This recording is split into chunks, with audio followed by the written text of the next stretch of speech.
साला कितनी खुशी होती है ना जब 10 दिन की छुट्टी पे घर आते हैं। कभी बुआ के घर तो कभी मौसी के घर, कभी इधर तो कभी उधर। कभी खुद को समय दे ही नहीं पाते, मिलते ही रहते हैं जिंदगी भर लोगों से।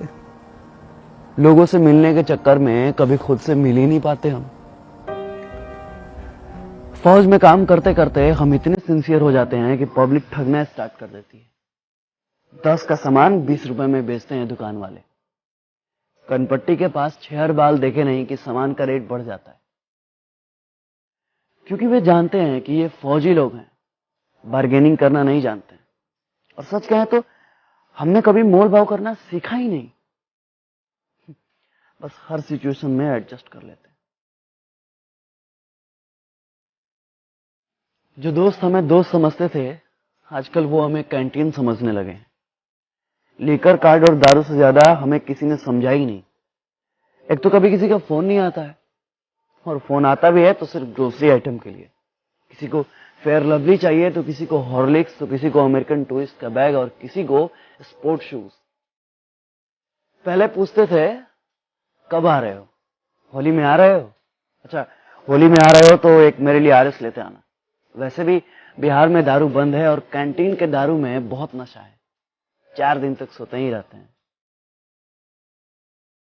अभी घर पे 4 दिन ठीक से पहुंचे हुए होता नहीं है कि जनता सवाल पूछना शुरू कर देती है। कब जाना है? कब की ट्रेन है भाई? कब जा रहे हो? इतना सवाल तो साला खुद से हमने कभी पूछा ही नहीं जितना बगल वाले पूछते हैं। एक तो कम उम्र में ही आ जाते हैं डिफेंस लाइन में और कट जाते हैं सोशल लाइफ से। कभी किसी के शादी में नहीं जा पाते, कभी किसी के फंक्शन में नहीं जा पाते। शिकायतें सबको रहती हैं कि हम नहीं आते हैं, पर क्या करें, अपनी जिंदगी को बस एडजस्ट कर लेते हैं। अपने पर्सनल लाइफ को सोशल लाइफ से कनेक्ट ही नहीं कर पाते, क्योंकि फौजियों का कोई सोशल लाइफ ही नहीं होता। अरे कंफर्म टिकट की तो दूर की बात है, साला 3 महीने पहले छुट्टी तो कंफर्म है। और हाँ, ये सब हम कुछ बोल भी नहीं सकते, क्योंकि फौजियों के लिए छुट्टी एक प्रिविलेज है, मौलिक अधिकार नहीं। जितना हमने संविधान को समझा है ना, उतना संविधान ने हमें समझा ही नहीं। हमारे अधिकारों में टर्म एंड कंडीशन अप्लाइड कर दिया गया। सेना में पॉलिटिक्स नहीं है, लेकिन आजकल सारा पॉलिटिक्स सेना पर ही होता है, क्योंकि घर घर में हॉर्लिक्स से ज्यादा पॉलिटिक्स चलता है। अब क्या फर्क पड़ता है भाई साहब को कि बगल में 4 घंटे से कौन था? जब कंफर्म सीट नहीं मिलता ना साहब, तो बाथरूम के बगल में कहीं भी सो जाते हैं। कहीं भी मतलब कहीं भी। ऐसा तो हमने कई बार अपने कंफर्म सीट पे लोगों को जगह दी है, अपने साइड लोअर को मिडिल अपर पे एक्सचेंज भी किया। कई बार तो हम खड़े भी हो जाते हैं, मगर दिमाग नहीं लगाते, जज्बात को समझते हैं।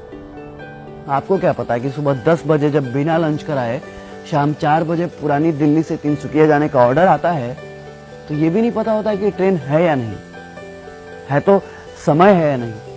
बस हाथ में वारंट का एक हर्रा पन्ना होता है जिसमें फ्रॉम और टू लिखा होता है। ये नहीं लिखा होता है कि किस ट्रेन से जाना है और ये रहा आपका कंफर्म सीट नंबर। बस चल देते हैं जय हिंद बोल के।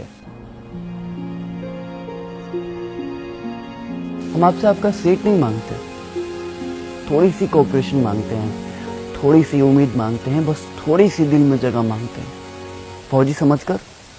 क्योंकि फौजियों के लिए तो सारा मुल्क अपना है।